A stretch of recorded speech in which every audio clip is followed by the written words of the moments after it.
Bismillahirrahmanirrahim. Assalamualaikum warahmatullahi wabarakatuh. Pagi ini kita akan belajar materi PPKN, yaitu budaya gotong royong dalam mengolah lingkungan. Sebelum pembelajaran kita mulai, mari kita awali dulu dengan berdoa. Mudah-mudahan pembelajaran pagi ini bisa berjalan dengan lancar. Berdoa mulai. Berdoa selesai. Baik anak-anak, untuk pembelajaran pagi ini tujuan pembelajarannya adalah satu, dengan membaca teks ini diharapkan peserta didik dapat mengetahui perilaku saling menghargai keberagaman sosial dan budaya dengan benar. Yang kedua, dengan membaca teks ini diharapkan peserta didik dapat mengetahui budaya gotong royong dalam mengolah lingkungan dengan benar. Yang ketiga, dengan menjawab pertanyaan, diharapkan peserta didik dapat melakukan budaya gotong royong dalam kehidupan sehari-hari.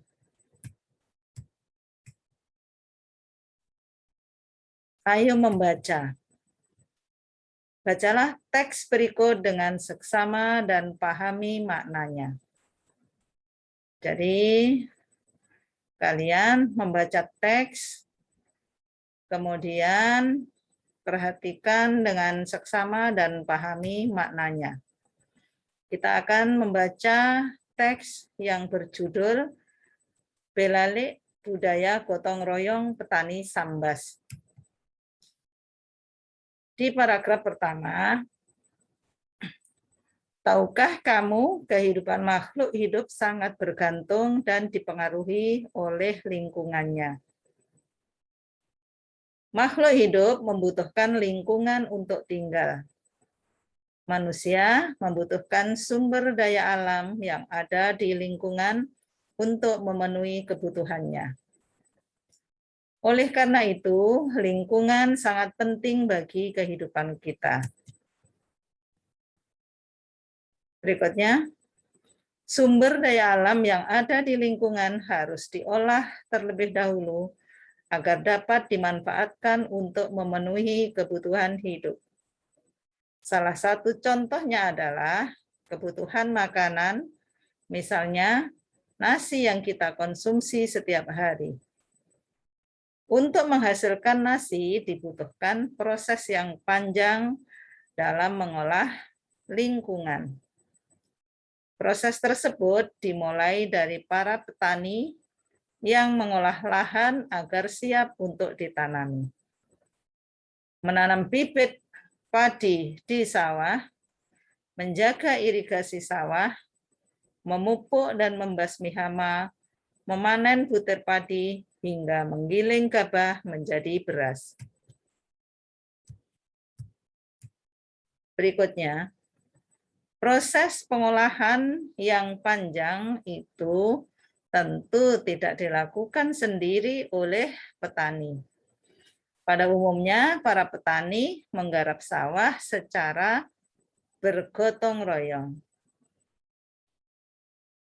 Dilakukan oleh para petani di Kabupaten Sambas, Kalimantan Barat.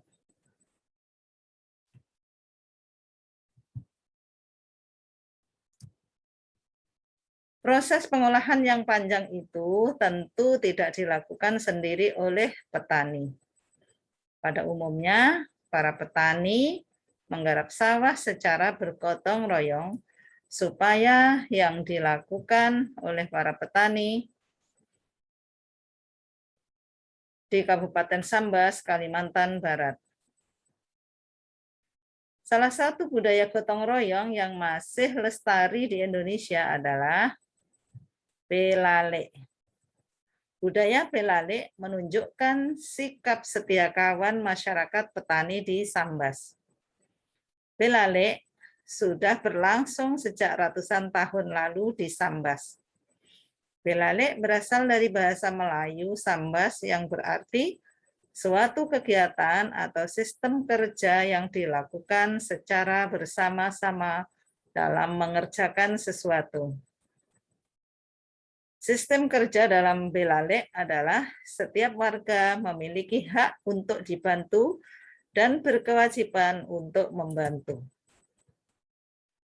Sebagai petani yang bekerja di sawah dan ladang, petani Sambas menggunakan sistem kerja gotong royong. Saling membantu sama lain merupakan semangat hidup mereka untuk menuai hasil yang baik, serta mempererat persaudaraan dan solidaritas antar warga.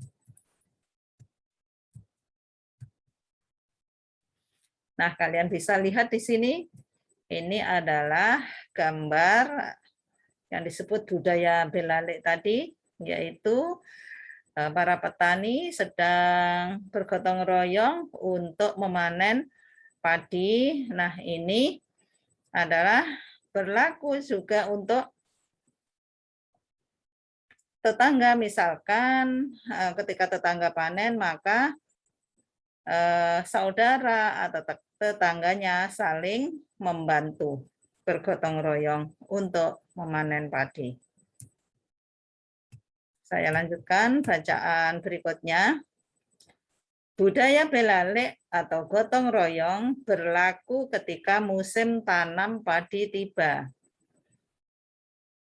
Menjelang waktunya menggarap sawah, kaum perempuan biasanya mengajak orang lain atau kerabat, tetangga yang juga memiliki sawah atau ladang untuk bekerja sama dan saling membantu. Mulai dari proses membersihkan lahan, menanam padi, sampai musim panen tiba dilakukan dengan bergotong royong. Jumlah warga yang diajak kerjasama tergantung kesepakatan bersama. Satu sama lain sudah sama-sama sanggup untuk saling membantu menggarap sawah mereka masing-masing secara bergiliran. Sampai saat ini, para petani Sambas masih menjalankan budaya Belalek. Ketika melakukan budaya Belalek, mereka saling bersenda gurau. Pekerjaan menggarap sawah yang berat menjadi terasa lebih ringan jika dilakukan dengan bergotong royong dan saling bersenda gurau. Para petani Sambas benar-benar menikmati hidup di sawah sebagai petani dengan saling merawat kebersamaan. Dengan budaya tersebut, solidaritas dan keharmonisan bermasyarakat menjadi lebih kuat. Beberapa manfaat gotong royong dalam masyarakat adalah yang pertama, pekerjaan menjadi lebih ringan dan lebih cepat selesai.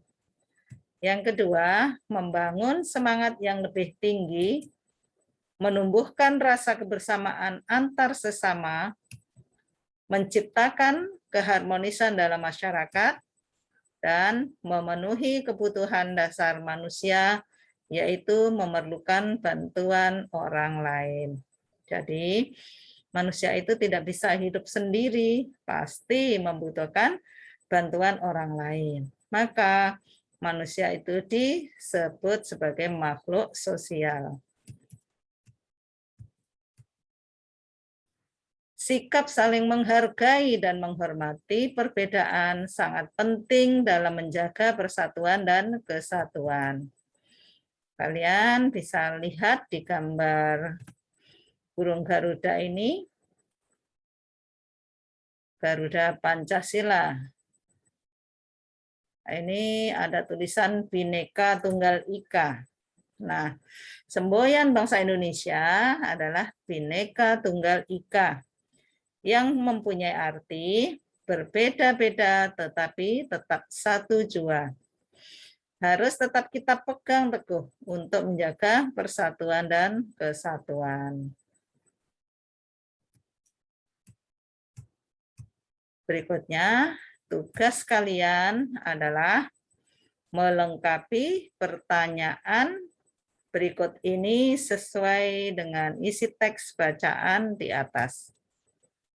Yang pertama, tradisi Belale masih dilakukan oleh masyarakat ... Yang kedua, nilai-nilai yang dapat dijumpai dalam tradisi Belale adalah ... Yang ketiga, melalui gotong royong akan terjalin rasa ... dan ... Empat, menghargai keberagaman budaya merupakan pengamalan Pancasila sila ke ... Yang kelima, arti semboyan Bhinneka Tunggal Ika adalah ... Silakan diisi nanti ya. Selamat mengerjakan. Kita ucapkan hamdalah bersama. Alhamdulillahirabbil alamin. Wassalamualaikum warahmatullahi wabarakatuh.